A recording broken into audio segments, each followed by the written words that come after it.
Good morning. Another Saturday. It's gone. This is an amazing week because guess what? We're at the end of chapter 1. I call chapter 1 the most crucial because it's about the invitation. It's about getting us prepared for what lies ahead. Now, much afraid just because she's gotten the seed of love, because she's going to accept a name change, because she's going to accept going and following the shepherd, doesn't mean that everything in her life is going to be hunky-dory. And we're going to find that out next week because that's when her relatives interfere with her following the shepherd. Several times, when we get close to the shepherd, I know my family would always hate it. I was a Bible binder, blank. And that hurt. But it doesn't anymore. They can think of me what they want. The shepherd knows my heart. The shepherd knows who I am and who I was. And he loves me still, unconditionally. I have a very cool church family. I love them all. I have a residential family I call, which is in the place where I live. I love them all. We have fun. I'm still trying to set up that one song. I was going to have it as my theme song. It's called Just a Closer Walk with Thee. Maybe next week, I hope. Maybe after we're done with chapter 1, we can fit that into the program. So, where we left off last week, the shepherd was preparing her to go to the high places or to the bottom of the mountain. He told her, I'm not going any further than here with you, but I have hand chosen 2 companions for you. And, at this point, she's just so excited about the new changes that are being made, and she's even forgot about being afraid. Until now we see her, and she's on her way back to the village, to her cottage. And she's going there to get ready to follow the shepherd. Get everything in order like he told her to. As she's crossing the field, she looks to one of her sides, and she sees Craven Fear, which is her cousin, which they're planning on making, much afraid, marry him. She'd almost forgotten that she was afraid, and she didn't look back in the direction the shepherd was in. I guess you could basically say she took her eyes off the shepherd. When she was in his presence, she felt such joy and love and peace. Now she was walking through the field and she felt alone. And here comes one of her worst nightmares, her Craven Fear cousin. And he pinches her, starts teasing her, and mentioning, so we're going to get married? And just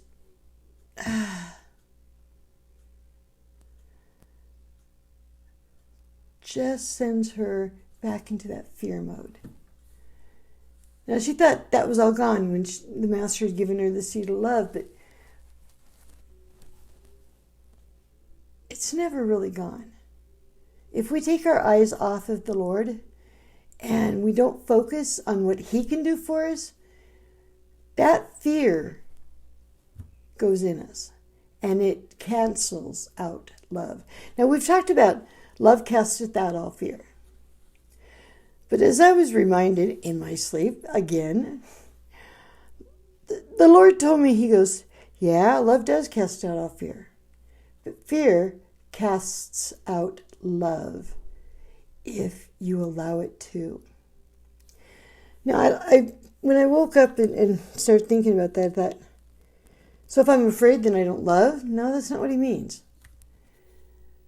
What he means is if we let the fear come back to where that controls us and not the love of the shepherd, then we've taken our eyes and focus off of him. And it's basically canceled out all that he's done for us until we allow him back in. It's a process, and I've said that through all my videos. It's a process. Just because we accept Christ and we accept the seed of love and all that he has done doesn't mean that it's easy sailing. Never easy sailing. I know that in my walk with Christ, the first probably 10 years was my hardest. And everybody kept telling me, well, look at all the health issues you have. Why would God do this to you? It's like he didn't. But through them and through all my past, I have become a stronger person. And for that, I thank him for letting me and allowing me to go through it. I used to hate the fact that that was my family and that was my life. But now I thank God for each and everything I've gone through. Because each thing that I've gone through makes me stronger in him and keeps me more focused on him. And that's all what it's all about. That's all I want, is to be focused on him. When I wake up in the morning, I go, wow, you gave me another day. And oh man, a beautiful day. I don't say, oh, but I hurt. Could you take the pain away? And no. I thank him for another day of life. And then I go to my window and I look out, and I don't care if it's raining or snowing or sunny or cloudy. It's still a good day, and God gave it to us. I no longer fear waking up. And I did when I was younger. It's like, oh, what's today going to bring? But I wasn't focused on him. I didn't even want him a part of my life. So now Much Afraid has to learn how to keep her eyes focused, even though Craven Fear is putting fear on her. She is allowing to be afraid. She's trying not to show it, because the more we show our fear, this is point 2, the more we show our fear to those who are taunting us or teasing us or whatever, the more they enjoy teasing and taunting us. It gives them pleasure because we're afraid. One of my brothers is a great manipulator. And even though he's younger than me, to cross him, I would just freak out and be just fearful. I mean, I crossed him once, and he put bleach in my aquarium and killed my fish. I crossed him again, and he put rat poisoning in our food. And if I hadn't have known a pharmacist that could test it for me, my son could have been dead. And I know it was him. Because when I told everybody, hey, do you know anything about this rat poisoning or the bleach in the aquarium? He just sat back and kind of smirked. It was obvious it was him. We had 2 bedrooms in my mom's house when John was growing up, my son. And we had to lock them, not that it kept anybody out. And we had our own little fridge up there, and our own cooking stuff. I had a double burner cook stove and microwave, and I mean, my bedroom was just a little apartment. And then John had his bedroom. But I couldn't let him sleep in his bedroom because my brother would come up. It was at the top of the stairs. And my brother would come up and make weird noises and scare him. I couldn't do that to him, so I brought him into my room. We slept in recliners. I had to keep him safe. And just before his 12th birthday, we moved out. I had taken enough. I needed out. And Much Afraid is at the point where she realizes she needs out. She needs to leave the village. She needs to leave her family. She needs to move on to the high places with the Master. She needs to be set free and love and have that joy and peace that you feel every morning when you wake up. It's so warm and cuddly. It's almost like having a nice hot cup of cocoa on a cold winter night. It's just so familiar and so comfortable. I mean, to be without him, I couldn't do anything in my life. My life without him would be a mess. I've almost died several times, even when I wasn't a Christian. And look at where I'm at today. And Much Afraid can get there too. So can you. Just keep focused. Just keep focused.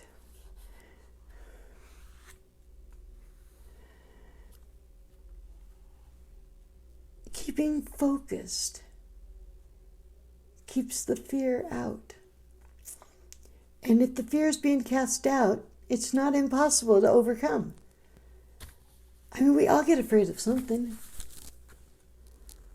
My grandson, because he was teased and tormented of the dark, he's just getting over being afraid of the dark. Because when he stays with me, I teach him techniques on how to look up and be in the presence of the Lord and not to let that fear take hold of him and control him. And as you will see in this book, that's what Much Afraid ends up learning. How to not let the fear control. In fact, there's a part 2 of this, and I'll just tell you a little bit. It even frees her so much that she goes back to the valley to try to help those in need.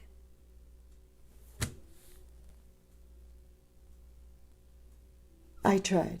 I went back and tried to be a part of my family's life. And when they didn't have a car, I tried taking them shopping. And then my brother told me my car was his car and that he could do whatever he wanted with it because he puts gas in it, which was not always true. Maybe once in a while he gave me a little bit, but no. But I didn't mind. I wasn't doing it for the money. I was doing it because I love my family. I was doing it because we're to be Christ-like, and Christ would do it.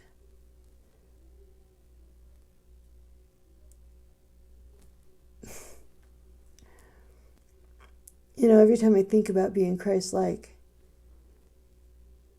I think, okay, Lord, I messed up today, man. I'm not even close to being Christ-like. And you know, when I make people upset with me or something, it's like, oh, I failed them. Christ wouldn't do that. He said, you're human. You didn't fail him. You obeyed me. And just before that, I said, okay, Lord, let truth be heard. Tell me what happened. Did I fail them? What? What did I do? They're mad at me. They don't want to hear about me. They don't want to hear from me. What did I do? And he says, you didn't fail him. You obeyed me.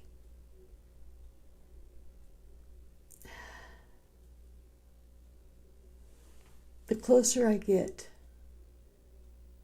the more in love with him I become. Man, not going to church on Sundays is a drag for me. Even though I can watch it on TV, because now we have a YouTube thing that for those who are home with the COVID, so we can still watch it. But man, it's not the same.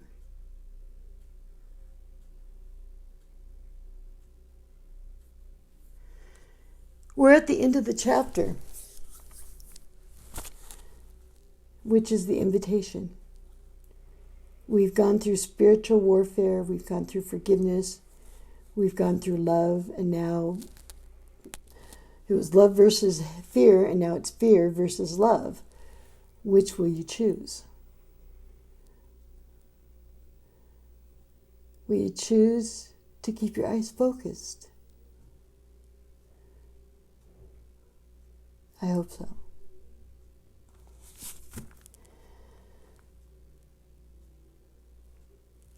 I can't imagine waking up in the morning without him.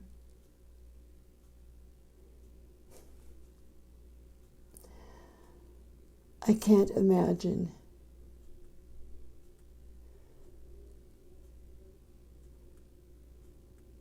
anything without him.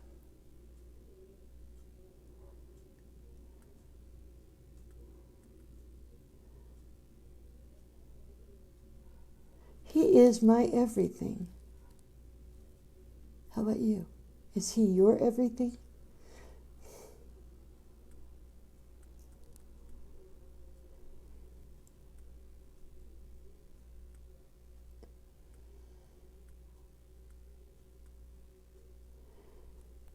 Sometimes I wonder where this world is going. Why are people so against God? Some don't even want to hear his name. And I keep trying to think back when I didn't. There's pain there, there's hurt. Something has hurt them so bad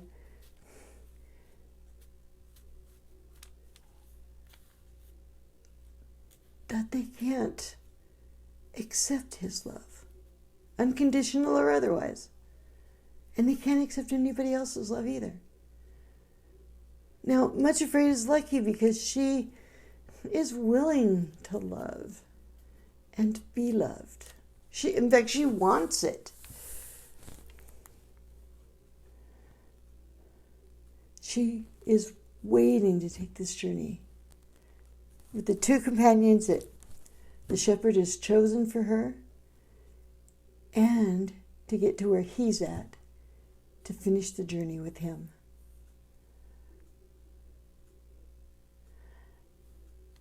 There's so many different kinds of journeys. Some say it's taking a vacation to get away from home life. Some say it's rehabilitating your body because something physical happened or emotional. Or you're an alcoholic or a drug addict, and you're transforming to not being a drug addict or an alcoholic. That's a journey. I've taken so many journeys in my life, and I've stumbled and I've fallen, and so will Much Afraid. But she's going to get a new name when she goes with the Master. And it won't be Much Afraid anymore, because Much Afraid can't live in the high places.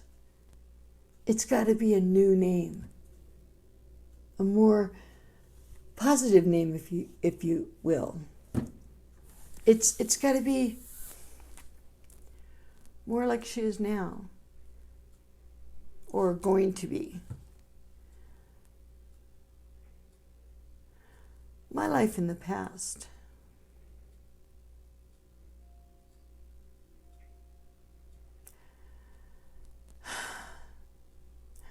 was not all that great. And every once in a while, my mind wanders back there. I remember one time, I was probably 8, 9. I'm scared to death of spiders. Deathly scared. And I kept trying to tell my mom, please don't leave me with my stepdad. Please don't leave me with him. But her and my grandma had to go to the store. We only lived about a block away. So they were going to walk to the store. And they left me with my stepdad. The minute they were out that door, he grabbed me, took me down in the basement, ripped off my clothes, tied me to a pole, and threw a whole jar of spiders on me and left me there. And when Mom and Grandma got home, Mom asked, "Where's Kay? Where is she?" "Oh, she's at a friend's house playing." I was down in the basement, petrified to move. I had all these crawly things all over my naked body, and I couldn't do anything about it. And if I screamed, he threatened to kill my family.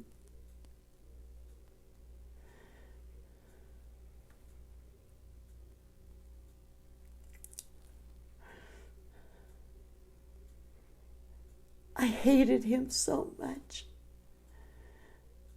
for what he did to me.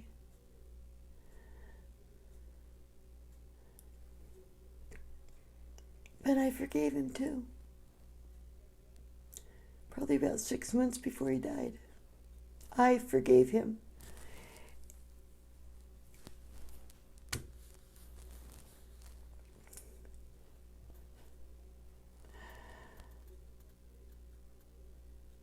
Forgiveness is a very powerful thing. Now, I know some of you, I had a hard time forgiving, and I know some of you probably do too. But my theory on forgiveness now is if I can't forgive somebody else, God can't forgive me. And I need to be forgiven. I want to be forgiven. It's not a have to, it's a want to. I remember another time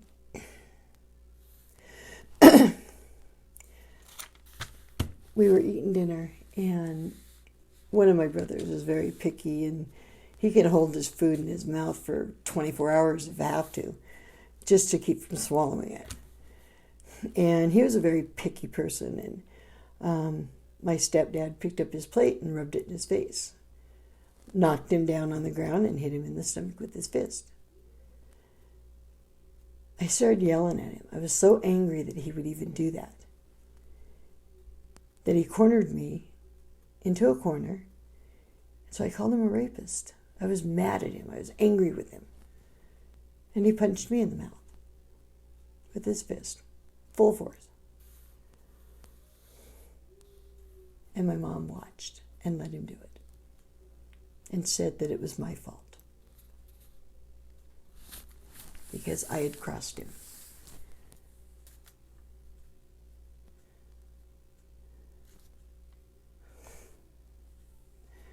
The things I remember about my childhood make me want to just sit down and cry. But you know, each one of them, God reminds me, they're under the blood. They no longer can hurt me. They no longer are a part of me. I am a new creation, a new creature in Him.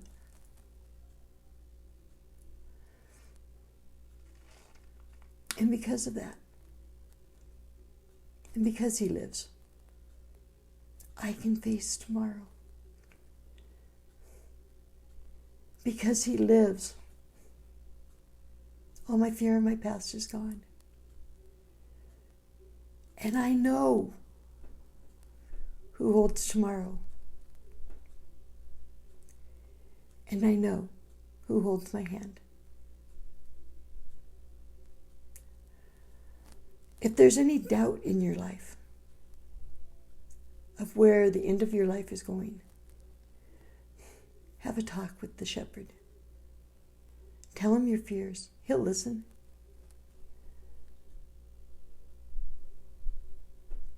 Tell him what you're thinking, what you're feeling. Talk it over with him.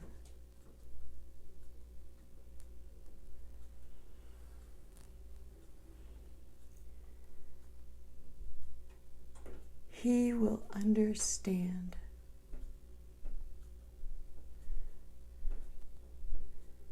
And He will still continue to love you and still continue to be there for you and still continue to do whatever you need done, because He wants to. He doesn't have to. He wants to. This is the end of our chapter of invitation. So I'm going to ask you right now, again, what is your answer to Him? Are you willing to let Him prick your heart with the seed of, or the thorn, or whatever they call it, of love? Are you willing to let Him transform you? Are you willing to go to the high places with Him? Are you willing to trust whoever He puts in your life, with testing, of course? Not everybody that gets in our life is from God. So we need to make sure that they're of God. But He does send people to help us.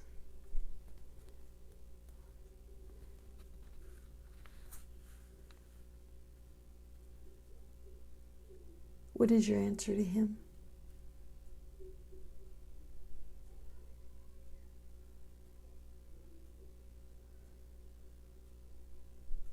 Let's pray. Dear Father in heaven, another video done, and at the end of the invitation, now we do the real hard work. But none of us have to go it alone. You're there right beside us. Lord, if anybody has gotten anything out of this, let them comment. Let them let me know how I'm helping them, or you through me. I need to know these videos are working, and if I touch one person, like I've said before, I know I've done my job. Because that one person can go and touch another person, and another, and another, and another. Lord, I ask for blessings upon my brothers and sisters out there.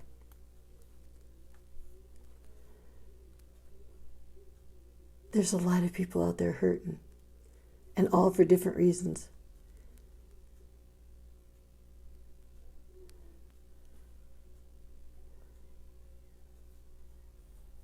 Lord, comfort them. Be with them.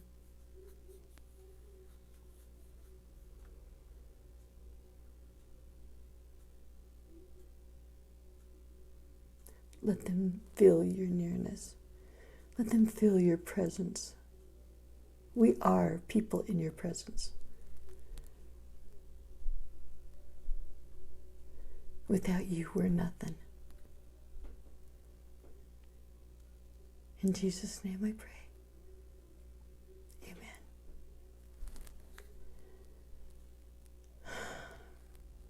Comment, please. I've been asking that, and not many people are commenting. But the ones that do comment, I love to hear from you, and I will try to get back to you if you need me to.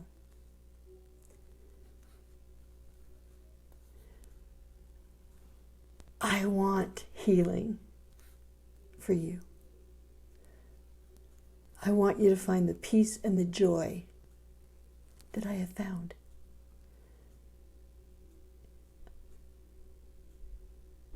Comment. Leave prayer requests. Do whatever.